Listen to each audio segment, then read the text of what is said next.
Hello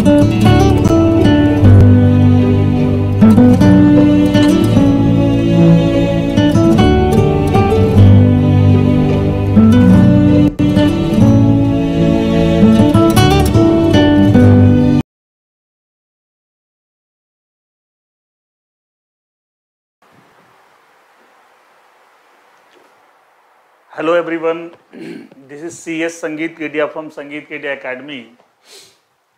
In this particular lecture, I am going to discuss the amendments applicable for December 2022 exam.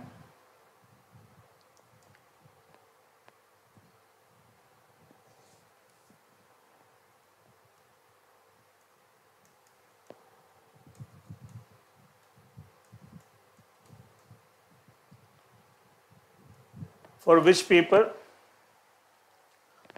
The paper is that is the corporate restructuring, insolvency, liquidation and winding up.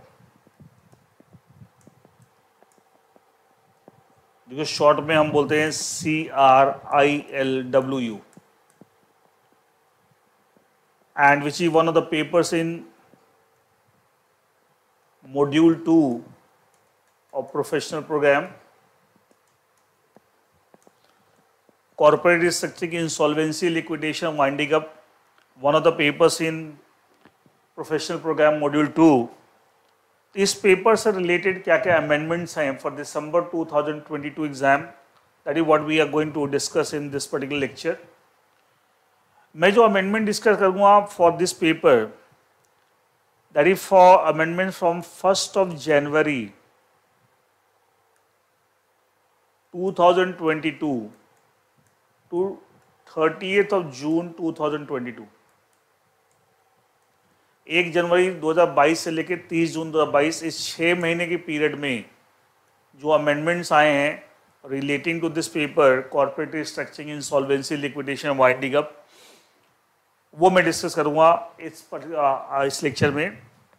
In other words, 1 जनवरी 2022 से पहले, that is up to 31st of December 2021, 31 दिसंबर 2021 तक के जो amendments हैं, मैं ये assume करके चल रहा हूँ कि आपको ऑलरेडी पता है. अगर आपको नहीं पता है, आपके लेक्चर्स और नोट्स अगर 31 दिसंबर 2021 तक अपडेटेड नहीं है, you can take the help of the website of our institute, that is sangeetkediaacademy.com. And हमारे इंस्टीट्यूट की वेबसाइट दैट इज sangeetkediaacademy.com. उस वेबसाइट पे आपको 31 दिसंबर 2021 से तक के सभी पेपर्स के अमेंडमेंट के lecture video as well as notes वहाँ पे प्लेस्ड हैं, आप डाउनलोड कर सकते हैं. And that is free for all, कोई फीस नहीं है, कोई चार्ज नहीं है, सभी उसको कोई भी उसको डाउनलोड कर सकते हैं, वीडियो भी एंड नोट्स भी. तो पहले 31 दिसंबर 2021 तक आप ऑलरेडी अपडेटेड हैं, ठीक है, ठीक है, इट मीन्स तब तो कोई प्रॉब्लम ही नहीं है. लेकिन अगर आप ऑलरेडी अपडेटेड नहीं है तो first update yourself up to 31st December 2021 with the help of the website of our institute sangeetkediaacademy.com. And वहाँ पर उसको अमेंडमेंट के आपको lectures and as well as the notes दोनों मिल जाएंगे. एक तो ये बात ध्यान रखना है क्योंकि मैं यहाँ 1 जनवरी 2022 उस दिन या उसके बाद जो अमेंडमेंट्स हैं वो कवर करूँगा. दूसरा, 30 जून 2022 के बाद, that is from 1st of July 2022 जो अमेंडमेंट्स आ रहे हैं वो हम बात नहीं करेंगे क्योंकि वो दिसंबर 2022 एग्जाम में एप्लीकेबल नहीं होंगे. You know that is a criteria of 6 months by the ICSI guidelines हैं. एग्जाम से 6 महीने पहले तक जो अमेंडमेंट्स आ जाते हैं सिर्फ वो एग्जाम में एप्लीकेबल हैं. तो कई बच्चे इधर उधर सुन लेते हैं कि अगस्त 2022 में या सितंबर 2022 में ये साहब हमने सुना अखबार के थ्रू या किसी और मीडियम से कि साहब ये चेंज आ गया, सर ने तो बताया नहीं. बेटा वो सब चीज़ें आपके दिसंबर 2022 में एप्लीकेबल नहीं होंगी. जो 30 जून 2022 तक अमेंडमेंट आई है सिर्फ वही. उसके बाद जो अमेंडमेंट्स आ रही हैं that is 1 July 2022 onwards, that is not relevant for your December 2022 exam. Is that clear? वैसे इस पेपर में बहुत ज़्यादा कुछ अमेंडमेंट्स है नहीं, छोटी मोटी चेंजेज है एंड वो मैं आपको बताया था, but not much of the changes are there. पहला जो अमेंडमेंट है in chapter 2 that related mergers and amalgamations. इस चैप्टर में एक आपका टॉपिक है merger amalgamation of a company with foreign company. एक इंडियन कंपनी का फॉरेन कंपनी के साथ merger, section 234।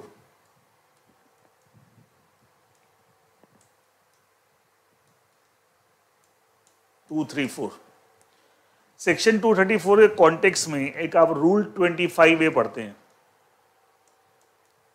Rule 25A of companies with in bracket compromises arrangements and amalgamation rules 2016। तो section 234 read with rule 25A of companies compromises arrangements and amalgamation bracket closure rules 2016। इस rule 25 में जो discuss किया हुआ है, पहले सेक्शन 234 डिस्कस किया हुआ एज इट इज है, फिर रूल 25 में डिस्कस किया हुआ है अलॉन्ग विद सेक्शन 234 वह भी एज इट इज है। रूल 25A के लास्ट में एक पैराग्राफ ऐड कर लेना है, जो है एज इट इज है, लास्ट में एक न्यू पैरा ऐड कर लेना है। वो क्या बोलता है कि अगर कोई Indian company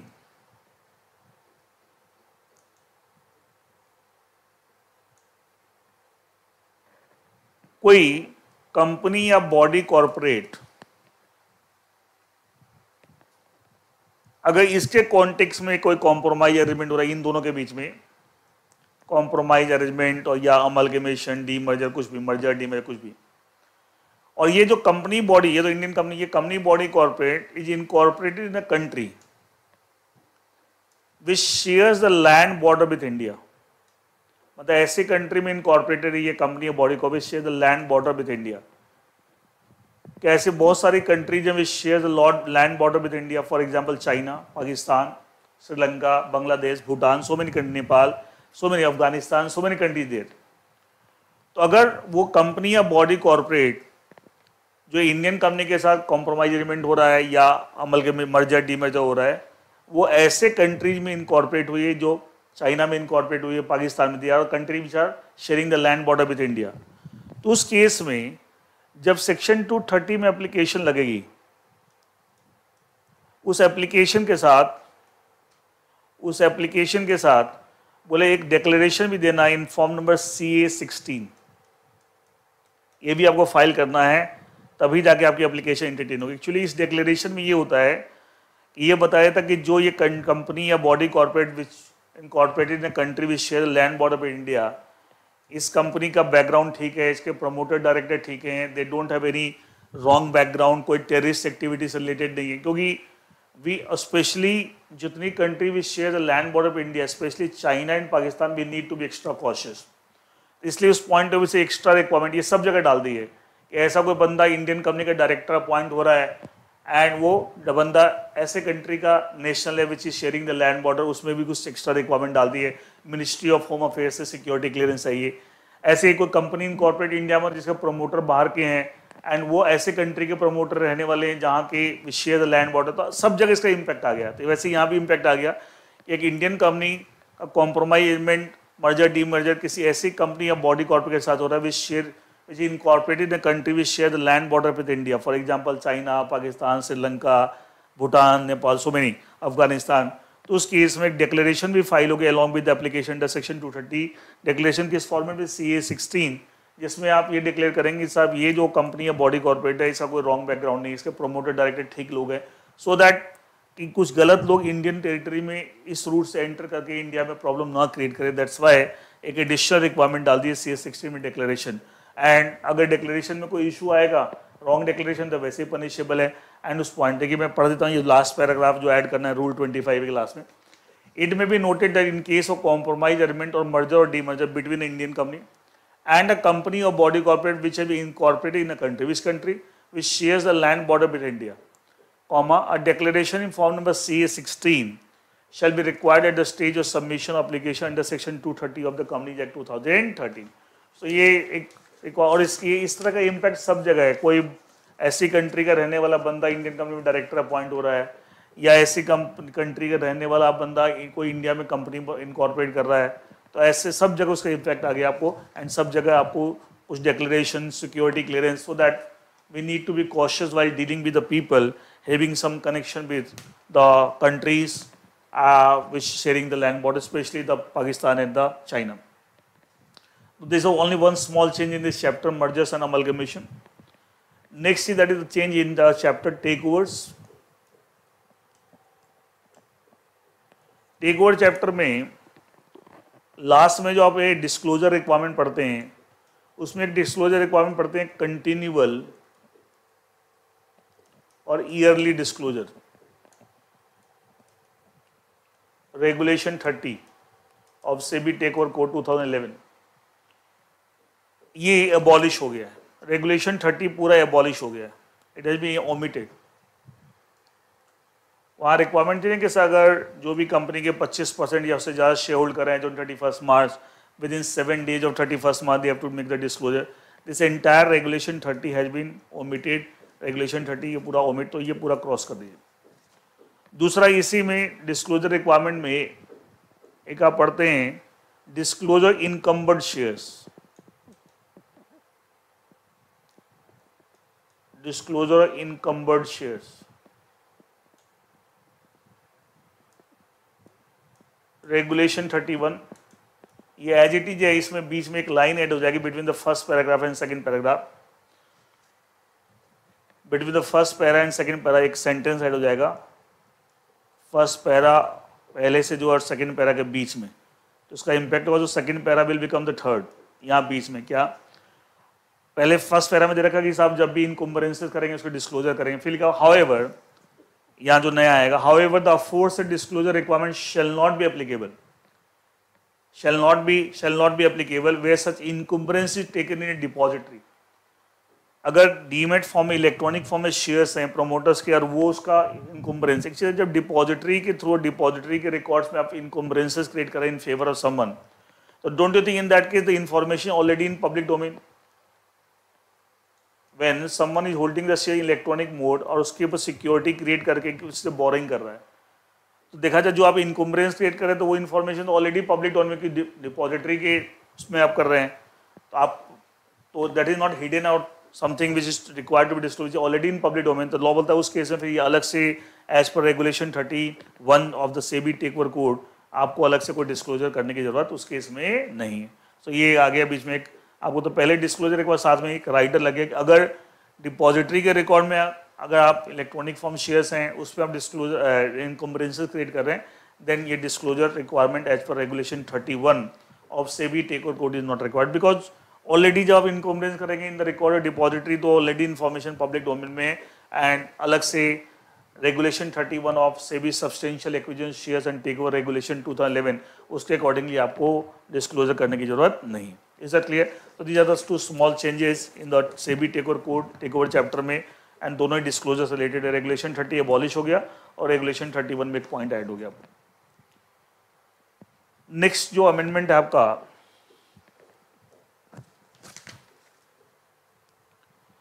in the chapter valuation of business and shares,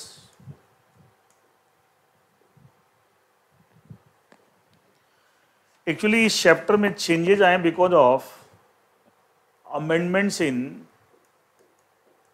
SEBI ICDR guidelines 2000 regulations 2018। Actually ये जो SEBI issue of capital and disclosure requirement regulator, इसमें काफी सारे चेंजेस आ गए हैं, तो इसका इम्पैक्ट आपको इस टॉपिक में भी आ गया। यहाँ भी कुछ कुछ जगह सेबी आईसीडीआर रेगुलेशन डिस्कस किया हुआ है। पहला जो चेंज है इसके अंदर, जो एक आप टॉपिक पढ़ते हैं प्राइस एंड प्राइस बैंड, ये आपका एज इट इज रहेगा, खाली इस टॉपिक में जो सबसे लास्ट सेंटेंस है, last sentence of the topic, last para last sentence, उसमें लिखा हुआ ना कि cap of the price band, floor of the price band के मैक्सिमम 120% हो सकता है, उससे ज्यादा नहीं हो सकता, वो एज इट इज है। इसमें एक चीज और आ गई, इसका वो मैक्सिमम तो बता दें, मिनिमम कुछ नहीं है। फॉर एग्जाम्पल मान लिया ये प्राइस बैंड है, ये फ्लोर, ये कैप, ये 500 है, तो ये मैक्सिमम 600 हो सकती है जो अभी तक हम पढ़ रहे हैं। 500 का 20% 100 रुपये, ये मैक्सिमम 600 हो सकती है। लेकिन 600 मैक्सिमम हो सकती है कैप इस केस में, लेकिन मिनिमम तो हो सकता है 510 रुपये भी हो जाए, 505 भी, 520 भी, कुछ भी हो सकता है, बट 600 से ज़्यादा नहीं होगा। 501 रुपये से लेके 500-600 रुपये तक कुछ भी हो सकता है, लोअर लिमिट कुछ नहीं। अब इन्होंने लोअर लिमिट लगा दी है कि साहब कम से कम वो 105% होगा of the floor of the price band. तो 105%, 500 रुपये का 5% कितना, 25 रुपये। इसका मतलब ये 525 रुपये से कम नहीं हो सकता। इसका मिनिमम क्या हो गया, इसके अब 525 से लेके 600, 525 से कम नहीं होगा, 600 से ज़्यादा नहीं होगा, क्योंकि हमने बोल दिया मिनिमम 105% और मैक्सिमम 120%। वो मैक्सिमम तो पहले आपको मिनिमम कुछ नहीं था, कैप ऑफ द प्राइस में कम से कम कितना होगा। अब आपको उन्होंने एक मिनिमम भी लगा दिया है, एंड उसके अकॉर्डिंगली सेंटेंस आपको जो उसमें लिखा था कि मैक्सिमम, तो उसकी जगह अब सेंटेंस हो जाएगा कि the cap of the price band shell not be less than 105% and shall not be more than 120% of the floor price. जो प्राइस बैंड का जो कैप है वो आपको फ्लोर प्राइस के 105% से कम नहीं होगा और 120% से ज़्यादा नहीं होगा। बस ये एक्स्ट्रा ऐड हो गया कि 105% से कम नहीं होगा, ये चीज़ पहले नहीं थी, वो आपको ऐड हो गया, and nothing more than that. ठीक है, एंड अकॉर्डिंगली जो लास्ट सेंटेंस है वो चेंज हो जाएगा in the topic price and price band, and मैंने समझा दिया इसका मतलब क्या। भाई अब अमेंडमेंट के बाद आप कह सकते हैं इस एग्जाम्पल में 525 से लेकर 600 में कुछ भी आप cap of the price band रख सकते हैं अगर फ्लोर 500 है, लेकिन अमेंडमेंट से पहले 501 रुपये से लेकर 600 कुछ भी रख सकते हैं, बिकॉज 600 मैक्सिमम था, लोअर लिमिट कुछ थी नहीं, कुछ भी रख सकते थे, एंड लेकिन अब लोअर लिमिट पे आ गई, 105% से कम नहीं और 120% से ज़्यादा नहीं of the floor price, cap price आपको। Next, because of this amendment in SEBI ICDR regulation, आप एक दूसरा जो चेंज आ गया आपका, that is in the context of pricing for preferential issue और allotment of securities. SEBI ICDR regulation regulate करता है इसको। अगर एक लिस्टेड कंपनी अगर प्रेफरेंशियल इशू अलॉटमेंट करती है तो किस रेट पर आप अलॉट करेंगे, that is govern by the provision SEBI ICDR regulation 2018। तो इस टॉपिक में इससे रिलेटेड जो प्रोविजन आईसीडीआर रेगुलेशन 2018 में तो काफ़ी सारे चेंजेज आ गए हैं, तो वो अलग से चेंजेस बताने के लिए पूरा टॉपिक हम फ्रेश तरीके से मैं आपको पढ़ा देता हूँ। रीजन बीइंग एक्चुअली इतने इतने छोटे छोटे चेंजेस जब मैं बताऊँ आप कंफ्यूज हैं, तो पूरा टॉपिक अमेंडमेंट इनकॉर्पोरेट करके पूरा नया आफ्टर द अमेंडमेंट क्या है पूरा टॉपिक है, मैं एक फ्रेश तरीके से आपको पढ़ा देता हूँ, एंड फ्रेश पूरे कंप्लीट नोट्स ही आपको दे दूँगा अमेंडमेंट के नोट्स में, कंप्लीट आप ये पूरा टॉपिक नए सीरीज आप पढ़ें, कुछ अलग अलग से बताऊँ आप कंफ्यूज जाएँ, तो पूरा फ्रेश में इनकॉर्पोरेटिंग द अमेंडमेंट, तो उसके नोट्स भी आपको पूरे मिल रहे हैं और आपको उसको मैं पूरा डिटेल में डिस्कस भी कर दे रहा हूँ।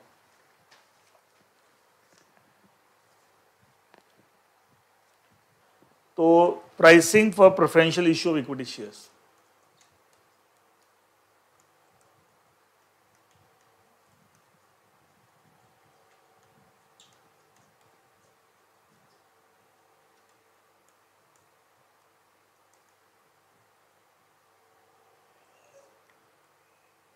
Pricing for preferential issue of equity share. देखिए,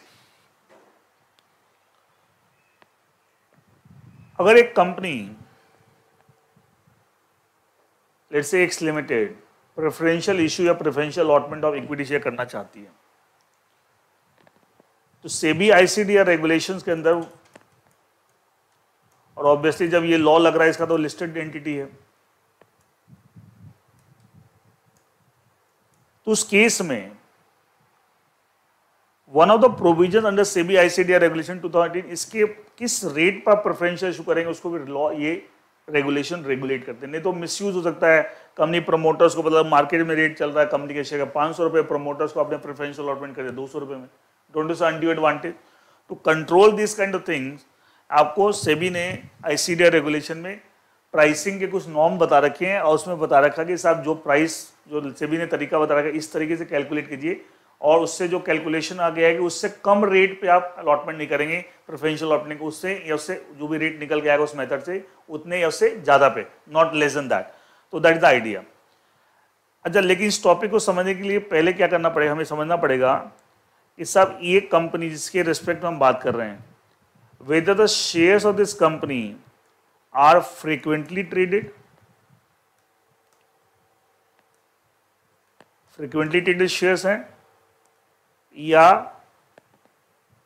not frequently traded, FTS not frequently traded share हैं या नहीं है, क्योंकि अगर हैं तो उस केस में मेथड हम वहाँ पे प्राइसिंग नॉर्म्स अलग लगेंगे प्रेफरेंशियल लॉट में, और नहीं है तो उसमें अलग लगेंगे। तो सबसे पहले हम तो हमें चेक करना पड़ेगा, इसलिए हम इस टॉपिक को दो पार्ट में डिवाइड करेंगे, कि साहब फ्रिक्वेंटली ट्रेडेड वाला केस है या नॉट सो फ्रिक्वेंटली ट्रेडेड, ठीक है। तो अब आप बोलेंगे साहब फ्रिक्वेंटली ट्रेडेड का मतलब क्या है, तो वो भी हम समझते हैं कि what is the criteria how to जज कि साहब एक कंपनी के शेयर्स फ्रिक्वेंटली ट्रेडेड माने जाएंगे, उसके लिए क्या क्राइटेरिया है, क्या क्राइटेरिया फुलफिल होने से मानेंगे साहब फ्रिक्वेंटली ट्रेडेड है, अदरवाइज वो क्राइटेरिया नहीं फुलफिल होगा तो it's not so frequently traded. Now देखिए फ्रिक्वेंटली ट्रेडेड शेयर्स का क्या क्राइटेरिया है।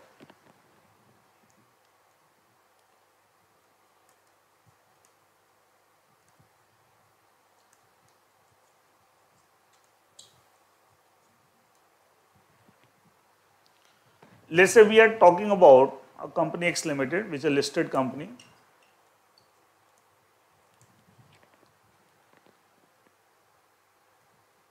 ये मान लिया आपका रेलेवेंट डेट है, और रेलेवेंट डेट का मतलब इस टॉपिक में दे रखा है, आप अगर डिफाइन भी किया हुआ, रेलेवेंट डेट का मतलब 30 days prior to the date of general meeting जहाँ SR पास हुआ। आप जानते हैं SR पास होता है शेयरहोल्डर बोर्ड को ऑथराइज करता है प्रेफरेंस। 30 डेज पीछे आ जाइए, मैंने लेफ्ट साइड में 36 days preceding the date of general meeting जहाँ SR पास होता है, ये रेलेवेंट डेट।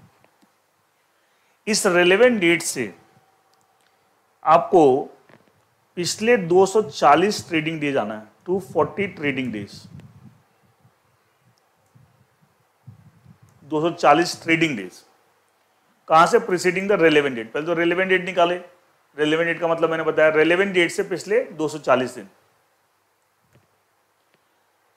इन 240 दिन का जो कंपनी का जो ट्रेडिंग टर्नओवर है, तो 240 दिन में एक पहले दिन का क्या है ट्रेडिंग टर्नओवर, दूसरे दिन का क्या है, सबको जोड़ लीजिए, क्या 240 दिन का ट्रेडिंग टर्नओवर आ जाएगा। तो ट्रेडिंग टर्नओवर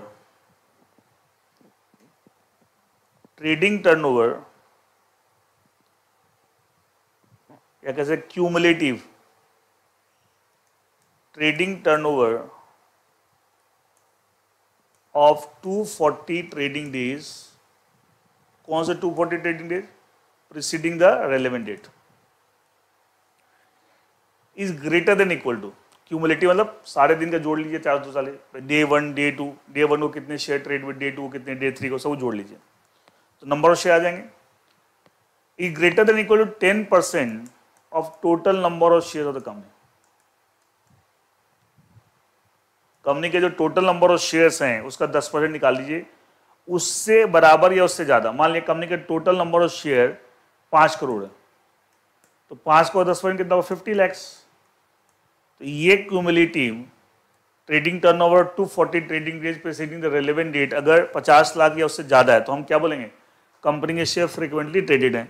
लेकिन अगर ये 50 लाख से कम है तो लेस देन 10% हो जाएगा, क्योंकि 10% मेरा 50 लाख आ रहा है, 50 लाख से कम है तो क्या हो जाएगा, infrequent, not so frequent trade, second वाला केस हो जाएगा। ये सुनो, इनमें कंडीशन फुलफिल हो तो फ्रीक्वेंटली ट्रेडेड, नहीं इस केस में अगर ये आपका 50 लाख या उससे ज्यादा है तब तो फ्रीक्वेंटली ट्रेडेड है, लेकिन 50 लाख से कम है तो क्या होगा, इनफ्रीक्वेंटली और नॉट सो फ्रीक्वेंटली ट्रेडेड। ये सुनो, अब इसमें एक कैच और है, क्या, ये 240 दिन जो लिए हमने, इन जरूरी तो नहीं कि सब इन 240 दिनों में trading days preceding the relevant date company के total number of shares throughout this 240 days trading days same number of share है, कम ज्यादा भी तो हो सकते हैं कि मान लीजिए कंपनी ने बीच में कुछ नए शेयर इशू किए थे या कुछ शेयर बायबैक कर लिए तो घट जाएंगे, बायबैक से कैंसिल हो जाते हैं, या नए शेयर इशू किए तो बढ़ गए। तो उस केस में अगर ये इस 240 ट्रेडिंग डेज में अगर कंपनी के शेयर्स आइडेंटिकल हैं तब तो ये सिंपल है, जो भी हैं, जैसे मान लिया इस 240 दिन में आपको मतलब डे 1 से लेकर डे 240 हर एक दिन कंपनी के टोटल नंबर और लिस्टेड शेयर 5 करोड़ थे, कोई दिक्कत नहीं है। लेकिन मान लिया अगर आइडेंटिकल नहीं है, बीच में चेंजेस आए तो उस केस में आपको total number of shares weighted average number of total share लेंगे, क्या लेंगे, weighted average number of total share लेंगे। वेटेड एवरेज कैसे निकालेंगे, वेटेड एवरेज कैसे निकालेंगे, मैं बताता हूँ कैसे निकालेंगे, सब आपको लिखा हुआ भी है नोट्स के अंदर।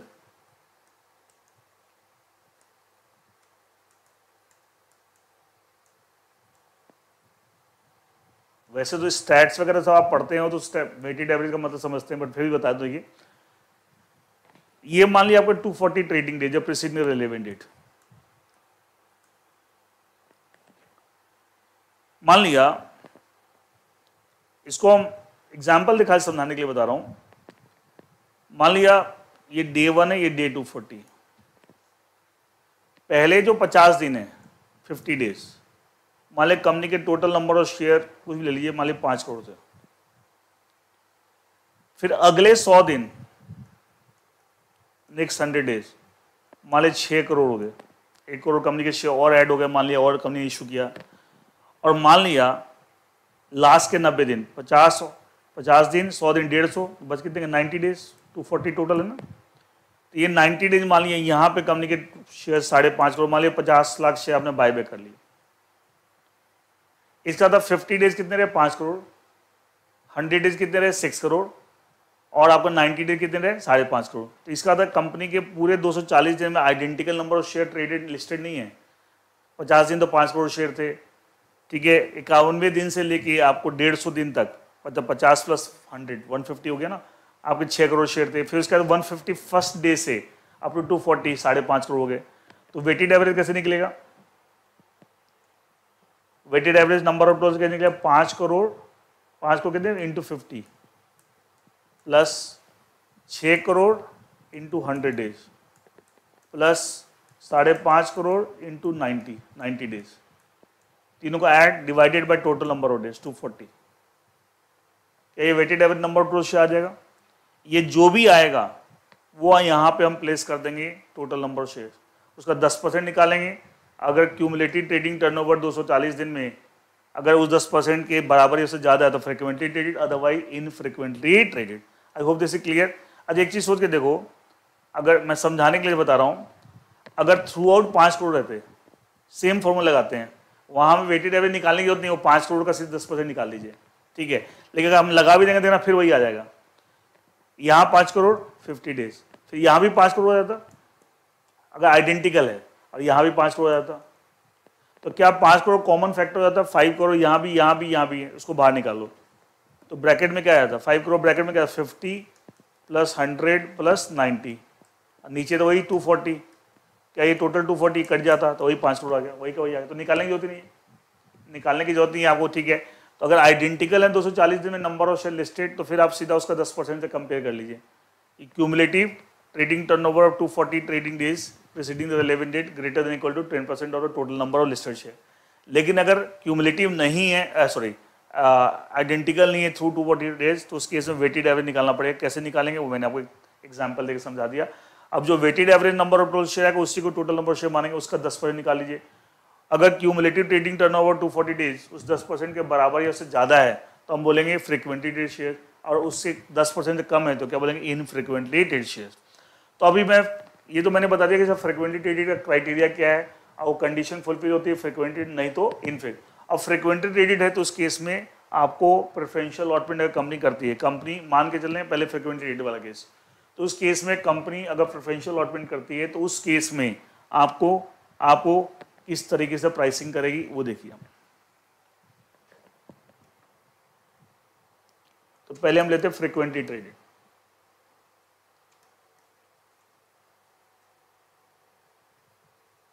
और कंपनी के शेयर फ्रिक्वेंटली ट्रेडेड है, और उसका मतलब मैंने आपको बता दिया।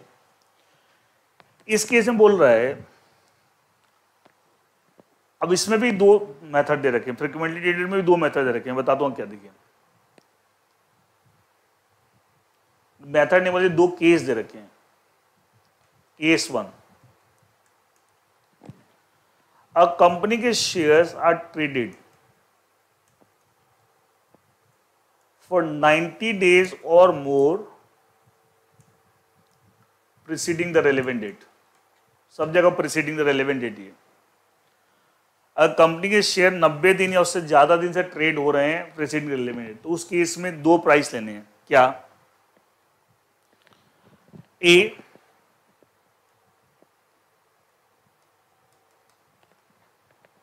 जो 90 ट्रेडिंग डेज हैं preceding the relevant date, उसका आपको वॉल्यूम वेटेड एवरेज प्राइस लेना है। वॉल्यूम वेटेड एवरेज प्राइस वो कैसे निकालेंगे बताऊंगा। और 10 trading days preceding the relevant date, दोनों वर्ड्स में मिक्स हो गए, ट्रेडिंग डेज प्रीसीडिंग द, उसका भी वॉल्यूम वेटेड एवरेज प्राइस लेना है। इन 90 डेज हम ले रहे हैं, कह सकते हैं थोड़ा लॉन्ग टर्म ले लिया, 10 डेज आपको शॉर्ट टर्म ले लिया। तो दो वॉल्यूम वेटेड एवरेज प्राइस हो गए, एक 90 ट्रेडिंग डेज का, एक 10 ट्रेडिंग डेज का। इन दोनों में से जो हायर है, इन दोनों से जो हायर है उस वो कम से कम प्राइस होगा जिसमें company can make the preferential allotment. मैं लैंग्वेज पूरी पढ़ देता हूं। इट मीन इनमें मान लिया लेट्स से 90 ट्रेडिंग का वॉल्यूम वेटेड प्राइस मान लिया कंपनी का कुछ भी ले लीजिए, मान लिया 400 रुपये आता है, और 10 ट्रेडिंग डे का वॉल्यूम वेटेड प्राइस मान लिया आपको 415 रुपये आता है। तो इन दोनों का हायर कौन सा? 415। तो 415 या उससे ज्यादा पे अलॉटमेंट कर सकते, 415 से कम पे, this the minimum. 415 is example, is the minimum, इससे कम पे आप अलॉटमेंट नहीं कर सकते। देखिए मैं पूरा पढ़ देता हूं। If the equity shares of the issuer have been listed on recognized stock exchange for a period of 90 trading days or more, as on the relevant date, the issue of frequently traded share, आगे ना frequently traded share, on a preferential basis can be made at a price not less than the higher of the following। मतलब इन दोनों में जो भी high उससे कम पे नहीं कर सकते। क्या क्या? the 90 trading days volume weighted price of the related quoted share on the related shares quoted on the stock exchange preceding the relevant date, और 10 trading days। ठीक है, तो ये मैंने आपको बताया। अब वॉल्यूम वेटेड एवरेज प्राइस कैसे निकालेंगे? देखिए जैसे 90 डेज, वो तो कैसे भी आप 90 डेज कर लो, वैसे 10 डेज, ये आपको मान लिया 90 डेज ले लेते हैं। डे 1, डे 2, डे 3 प्रीसीडिंग है ना, तो ये 90। डे 1 के दिन जितने शेयर ट्रेड हुए, number of share traded on day 1 multiply by the closing price, जो लास्ट ट्रेड उस दिन हुआ था डे 1 को, दिन भर में भी तो प्राइस फ्लक्चुएट होता है, तो उसने क्लोजिंग प्राइस। तो नंबर तो निकालेंगे कैसे? वॉल्यूम वेटेड एवरेज प्राइस कैसे निकालेंगे? डे 1 को नंबर ऑफ शेयर ट्रेडेड, एक काम करते हैं, number of share traded on day 1, उसको हम S1 बोल देते हैं, और closing price on the day 1 C1 plus number of share traded on the day 2 into closing price of day 2 पर शेयर, ऐसे करके आप S90 into C90 divided by the total number of equity share traded in 90 days. तो क्या आ जाएगा? S1 plus S2 up to S90। ये आपका volume weighted price है। 90 दिन का निकालना है ऐसे ही। अगर 10 दिन का निकालना है, जो सेकंड बी में है, तो उसके लिए वही 10 दिन का ले लीजिए। यहाँ S1 टू C1 टू लेकर आप तो यहाँ S90 इंटू C90 की जगह क्या आ जाएगा? 10 आ जाएंगे, S10 इंटू C10, और नीचे भी आपको divided by S1 up to S10। ठीक है इनका, तो that is volume weighted average. Sir stats की बातें सब जानते हैं, वॉल्यूम वेटेड एवरेज प्राइस क्या होता है। तो 90 ट्रेडिंग डेज का वॉल्यूम वेटेड प्राइस निकालो, 90 ट्रेडिंग डेज का वॉल्यूम वेटेड प्राइस, दोनों में से जो हायर है उससे कम पे आप अलॉटमेंट नहीं कर सकते इन द प्रेफरेंशियल अलॉटमेंट, अगर आपके शेयर फ्रिक्वेंटली ट्रेडेड हैं और आप 90 डेज या उससे ज़्यादा से आपकी ट्रेडिंग हो रही है। तो ये आपका अब इसमें एक चीज़ और लिखे हुए देखिए, रिलेवेंट डेट का मतलब मैंने पहले बताया। अच्छा, ये कौन से स्टॉक एक्सचेंज डाटा लेंगे? इस 90 ट्रेडिंग डेज में जहाँ जहाँ कंपनी के शेयर्स लिस्टेड हैं, उनमें जिस स्टॉक एक्सचेंज पे सबसे ज़्यादा ट्रेडिंग हुई है, उसी स्टॉक एक्सचेंज का डाटा आप कंसीडर करेंगे। स्टॉक एक्सचेंज का मतलब कौन सा स्टॉक एक्सचेंज डाटा कंसीडर करेंगे? For this as well this, जिस स्टॉक एक्सचेंज पे 90 ट्रेडिंग डेज के अंदर सबसे ज़्यादा ट्रेडिंग हुई है out of all the stock exchange जहाँ जहाँ कंपनी के शेयर लिस्टेड है। स्टॉक एक्सचेंज का मतलब क्या है, रेलेवेंट डेट का मतलब क्या है, वॉल्यूम वेटेड, ऐसा मैंने बता दिया। अच्छा, एक बात इसमें और प्रोविजन डाल रखा है, हमने ये कैलकुलेशन की, जैसे इस एग्जाम्पल है 415 रुपये मिनिमम अलॉटमेंट प्राइस है, इससे कम पे अलॉटमेंट नहीं कर सकते, 415 या उससे ज़्यादा। अब मान लिया कंपनी के आर्टिकल्स ऑफ एसोसिएशन में कोई तरीका दे रखा है कि सब प्रेफरेंशियल अलॉटमेंट में हम इस तरीके से रेट निकालेंगे एंड ऑल दैट, और वो रेट जो आपने इस मेथड से रेट निकाला उससे हायर है जो आर्टिकल्स में दे रखा है, फिर आप वही लेंगे। फिर ये जैसे मान लिया कंपनी के आर्टिकल अगर दे रखा है, जरूरी नहीं कंपनी के आर्टिकल्स में मान लिया कोई मेथड दे रखा है एंड इसके हिसाब से आप प्राइस निकालेंगे इन द प्रेफरेंशियल अलॉटमेंट। अब मान लिया उसके हिसाब से आपका 430 रुपये आता है और ये आपका 415 ही आया, तो फिर आप मिनिमम अलॉटमेंट प्राइस 415 की जगह 430 हो जाएगा। क्या जाएगा? 430। देखिए लिखो, however if the articles of association of the issuer provide for a method of determination which results in a floor price higher than the ये floor price मतलब मिनिमम प्राइस, जो मिनिमम प्राइस 415 आ रहा है, results in a floor price higher than the determined above. अब ये determine और 415 उससे ज्यादा फ्लोर प्राइस आर्टिकल्स के हिसाब से आ रहा है, मान ली 430, then the same shall be considered at the floor price for equity share to be allotted percent to, मतलब फिर ये माना जाएगा, ये नहीं माना जाएगा। तो इसमें ये भी देखना आर्टिकल्स में अगर कुछ दे रखा, अगर दे रखा, नहीं दे रखा तो कोई बात नहीं है, तो वो भी देखना पड़ेगा। अच्छा ये भी तो हो सकता है, मैंने बोला केस 1, आप बोले 90 trading days volume weighted price लेना है, हो सकता है कंपनी के शेयर 90 डेज से ट्रेड ही नहीं हो रहे, इसलिए केस में कहना था कि अगर 90 डेज या उससे ज्यादा से आप ट्रेड हो रहे हैं तब आपको यही लेना है। लेकिन हो सकता है आपके कंपनी के शेयर 90 डेज से ट्रेड ही नहीं हो रहे, कम दिन से ट्रेड हो रहा है, तो उस केस में कैसे लोगे, तो पॉसिबल ही नहीं है। तो इसलिए केस 2 उसके लिए, तो केस तो हम पहले देखना पड़ेगा 90 डेज से ज्यादा ट्रेड हो रहे हैं तो ये वाला केस 1 लो। 90 डेज से कम मान लो हो सकता है preceding the relevant date, reference date से अगर मान लिया वो कंपनी को लिस्टेड हुए से 50 ही दिन हुए या 40 ही दिन हुए, तो ये वाला कैसे आप अप्लाई करोगे, तो उसके लिए फिर केस 2 में आइए। केस 2 क्या होता है, if the shares have been listed for less than 90 trading days,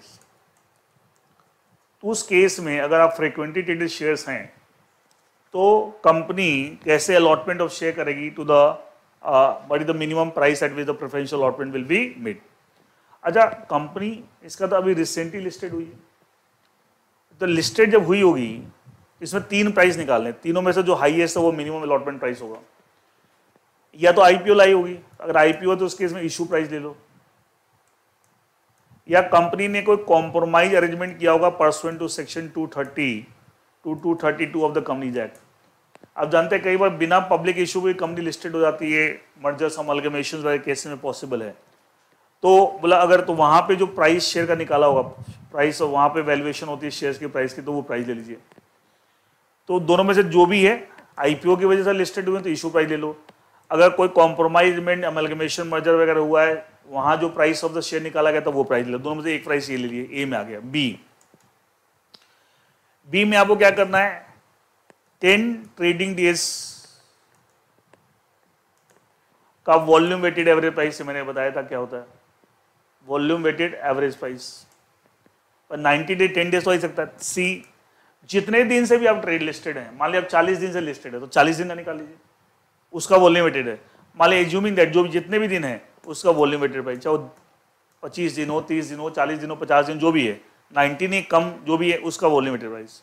3 price आ गया, एक ये आ गया एक कैटेगरी में, इशू प्राइस और the price calculated in compromisement, trade trading का वॉल्यूम वेटेड प्राइस, और जितने दिन से लिस्टेड है उसका वॉल्यूम वेटेड प्राइस, चाहे वो 40 डेज हो, 45 डेज हो, 50 डेज हो, व्हाटएवर। अब 3 प्राइस में जो हाईएस्ट है वो क्या होगा, मिनिमम फ्लोर प्राइस आपका जिस पर आप अलॉटमेंट कर सकते हैं इन द प्रेफरेंस अलॉटमेंट। लेकिन फिर यहाँ भी लिखा हुआ है, लेकिन आपका आर्टिकल्स ऑफ एसोसिएशन में अगर कोई मेथड दे रखा है for calculating the floor price for preferential allotment, और उस मेथड से जो आता है फ्लोर प्राइस वो इस मेथड से निकले हुए प्राइस से ज्यादा है, फिर वही कंसीडर करना है। सेम जो ऊपर भी बात थी सेम यहाँ भी। अब इसमें एक बात और ध्यान, केस 2 में एक बात और ध्यान देने वाली बात देखिए, केस 2 एक तरह से आप यूज कर सकते हैं as a provisional method. Provisional का मतलब क्या है, देखिए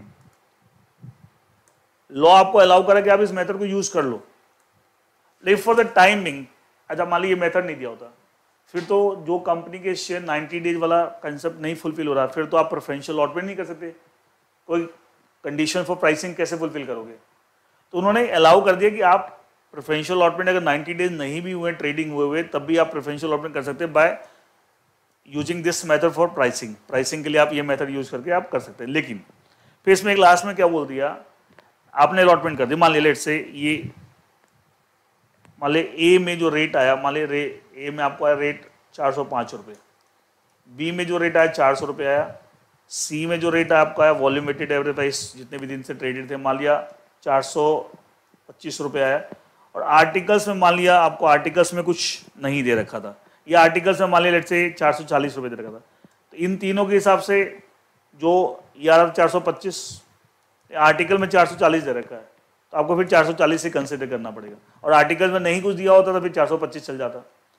मान लिया आपने इस एग्जांपल में आर्टिकल्स में कुछ नहीं दे रखा, इसको कट कर देते हैं, तो 425 हो गया, मान लिया आप 425 रुपये, तीनों में हाईएस्ट ये है, आपने अलॉटमेंट कर दी। ये लेकिन प्रोविजनल है, अलॉटमेंट कर दी।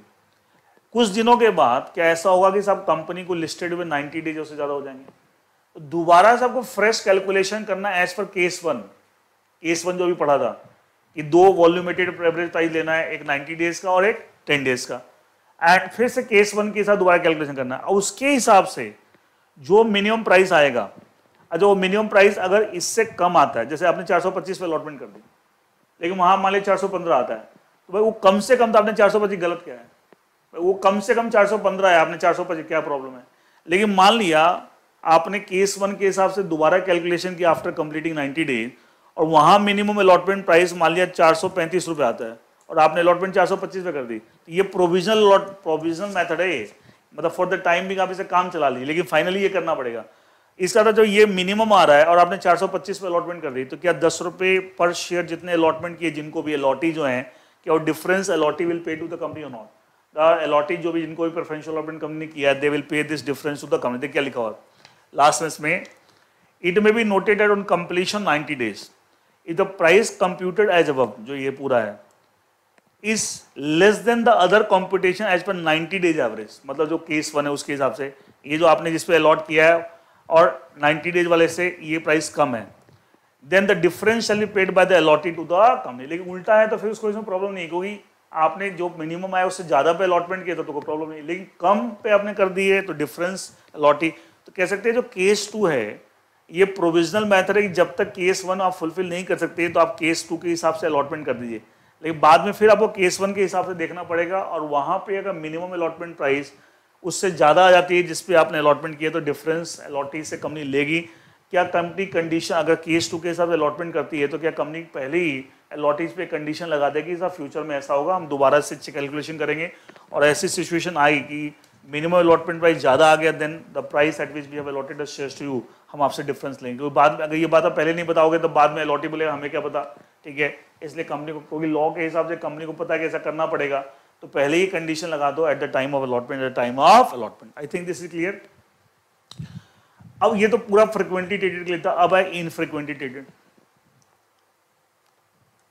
इसमें मैं कुछ नहीं करना, pricing in case of infrequently traded share. Infrequently traded share मतलब अगर आप फ्रिक्वेंटली ट्रेडेड की जो कंडीशन थी, इस आप जो cumulative trading turnover 240 days preceding the relevant date is less than 10% of the total number of shares, तो उस केस में वो इनफ्रिक्वेंटली ट्रेडेड अगर लेस देन है, बोला उस केस में कंपनी ने क्या करना है, कुछ स्टॉक मार्केट डाटा नहीं लेना, कि जो शेयर्स को वैल्यूएशन करने के जो स्टैंडर्ड पैरामीटर्स होते हैं, लाइक बुक वैल्यू कंसीडर करते हैं या अदर जो भी कस्टमरी है मेथड्स हैं और वैल्यूएशन क्या क्या पैरामीटर्स कंसीडर करते हैं, उसको कंसीडर करते हुए आप वैल्यूएशन करेंगे। और जो वैल्यूएशन आएगा कि कंपनी के शेयर की प्राइस ये है, तो उससे कम जो भी प्राइस आएगा उससे कम पे आप प्रेफरेंशियल अलॉटमेंट, उससे कम प्राइस पे प्रेफरेंशियल अलॉटमेंट नहीं करेंगे। अच्छा, आपने ऐसा किया, आपने प्रॉपर जो वैल्यूएशन के मेथड्स जो होते हैं प्रॉपर और नॉर्म्स होते हैं उसको कंप्लाई करते हुए आपने प्राइस निकाला, उससे कम पे आप प्रेफरेंशियल अलॉट नहीं कर रहे, इस बात का आप एक सर्टिफिकेट अरेंज करेंगे फ्रॉम अ रजिस्टर्ड वैल्यूअर, और that certificate has to be filed by the issuer to the stock exchange. जिससे ऑथेंटिसिटी हो जाएगी, हाँ आपने जो किया है एज पर लॉ किया, आप खाली कर लें, लेकिन कोई एक इंडिपेंडेंट पर्सन चेक कर ले, कि इंडिपेंडेंट रजिस्टर्ड वैल्यूअर, एक आउटसाइडर प्रोफेशनल चेक कर ले कि आपने जो भी किया है, तो उससे एक ऑडिट करा लीजिए कि आपने जो किया ठीक किया है, और एक सर्टिफिकेट दे देगा after doing audit, and certificate stock exchange को फाइल करना है, सो दैट कि अथॉरिटी को पता लगे कि आपने प्रॉपर तरीके की। देखिए where the shares are not frequently traded, the price determined by the issuer shall take into account valuation parameters including book value, comparable trading multiples and such other parameters as are customary for valuation of shares as company, provided that the issuer shall submit a certificate, क्या certificate stating that the issuer is in compliance of above requirement, मतलब इसको comply करते हुए आपने allotment की है। Opt in किससे लेना certificate, from independent registered valuer, और किसको सबमिट करना है, to the stock exchange with the equity shares of company are listed. So that is all about the this topic pricing, this entire topic, that is the pricing for preferential pricing for preferential allotment of shares, and पूरा मैंने detail में आपको complete आपको बता दिया pricing for preferential issue of share. Next that is the it is in topic IBC 2016 convening and conduct of meetings of committee of creditors, COC, committee of convening conduct of meetings of committee of creditors, COC, committee of creditors. इसमें एक topic आपका इस chapter में, ये तो chapter का नाम है convening of meeting of committee of creditors. इस चैप्टर के इस टॉपिक में रेगुलेशन 18 डिस्कस किया हुआ है, वो पूरा नया कर देते हैं। Regulation 18 of IBBI, insolvency resolution process for corporate persons, regulation 2016। ये पूरा रेगुलेशन 18 जो डिस्कस किया अंडर दिस टॉपिक कन्वीनिंग और मीटिंग क्रेडिटर, वो पूरा रिप्लेस करके नया कर दिया। लिखते हैं entire existing regulation 18 shall be replace by the following regulation 18। मतलब कुछ चेंजेज हैं तो बेटर कि हम नए सिरे से पढ़ लें। तो नया जो रेगुलेशन 18 है वो क्या बोलता है, 3 पॉइंट्स हैं। Regulation 18 of IBBI insolvency resolution process for corporate person, regulation 2016, it provides that number A, a resolution professional may convene a meeting of the committee of creditors as and when he considered necessary। तो implied है कि साहब उसे जब भी लगता है कि साहब there should be a meeting of the committee of creditors, he can convene the meeting। B, a resolution professional may convene a meeting of creditors if the request is made by a certain members of committee of creditors। फिर and shall convene a meeting of committee of creditor if the request is made by the members of committee of creditor representing at least 33% voting rights greater than equal to 30। अगर इतने ऐसे voting rights वाले, इसका मतलब क्या हुआ, अगर committee of creditor के सर्टेन मेंबर्स रेजोल्यूशन प्रोफेशनल को अगर रिक्वेस्ट डालते हैं कि साहब मीटिंग बुलवा दो, और जो रिक्वेस्ट डाल रहे हैं उनके पास 33% ऑफ द वोटिंग राइट से कम वोटिंग राइट्स हैं, तो उस केस में रेजोल्यूशन प्रोफेशनल को अगर लगता है कि साहब इनकी रिक्वेस्ट जेन्युइन है तो बुलवा सकता है, नहीं लगता तो मना भी कर सकता है। मतलब here it is at the discretion of the resolution professional. But if the request is made by the members of committee of creditors holding 33% or more voting rights, in that case now resolution profession does not have discretionary power, he is bound to call the meeting, he is bound to call, इसमें shall लिखा हुआ है, is bound to call the meeting of the committee of creditors। देखिए a resolution profession may पहले convene a meeting of the committee if he considers necessary, मतलब बुला भी, अगर उसको लगता है सही है तो बुला लेगा, नहीं तो नहीं, on the request made by members of committee, and shall, ये तो एक केस हो गया, and shall convene a meeting if a request to that effect is made by members of committee of creditors representing at least 33% of the voting है, उस case में भी bound हो जाएगा। इसका 33% से कम वाले रिक्वेस्ट करते हैं तो उस केस में it is at the discretion of the resolution professional, क्योंकि उसको सही लगता है तो बुलाएगा, नहीं तो मना भी करता है। लेकिन 33% और मोर वोटिंग राइट्स वाले अगर रिक्वेस्ट करते हैं then he is bound to call the meeting of the committee of creditors. C देखिए, इस एज एट अगेन सेम जैसे बी है वैसे सी है, बस ये रिक्वेस्ट कर रहे हैं members of committee to call the meeting, यहाँ रिक्वेस्ट करें to place a proposal in the meeting, हमारी तरफ से एक प्रपोजल है मीटिंग में, ये भी कंसीडर किया जाए तो मीटिंग हो रही है, ठीक है, चाहे आप खुद बुलवा रहे हो चाहे हमारी रिक्वेस्ट पे हो रही हो। तो यहाँ भी सेम है, अगर मान लिया कमिटी ऑफ क्रेडिटर्स के certain members they are making a request to the resolution profession to place some proposal in the meeting of committee and those members are making request they are not holding 33% voting and they are holding less than that, in that case again resolution profession को लगता है कि उनकी request genuine है तो place करवा देगा, नहीं तो मना भी कर सकता है। लेकिन अगर वो कमिटी ऑफ क्रेडिटर्स के जो मेंबर ये रिक्वेस्ट डाल रहे हैं to place a particular proposal in the meeting of committee, अगर place a proposal then in that and that is supported by members of committee holding at least 33% voting right, then in that case the resolution professional will be bound shall. तो same concept है, ये meeting बुलाने के लिए ये आपको placing the proposal in the meeting. देखिए क्या लिखा, अ रेजोल्यूशन प्रोफेशनल में place a proposal received from members of the committee in a meeting if he considers it necessary, and shall, underline this, place the proposal if the same is made by members of the committee of creditors representing at least 33% of the voting rights। Again same कर उस case में फिर bound हो जाएगा, शैल लिखा हुआ है। तो सेम चीज है, ये मीटिंग बुलवाने से related placing the proposal in meeting है, और पहला तो वो अपनी मर्जी से जब चाहे बुलवा सकता है जब उसे सही लगे। So these are the new provision इसमें कुछ कुछ इम्प्रोवाइजेशन हुआ है, कुछ लैंग्वेज का and all that. Regulation 18 of IBBI insolvency resolution process for corporate person regulation 2016। तो ये नया रेगुलेशन 18 का प्रोविजन है, तो पूरा आपका ये नया रेगुलेशन 18 पढ़ना है आपका, एंड वो क्या है मैंने बता दिया, उसके नोट्स आपको प्रोवाइड किया है।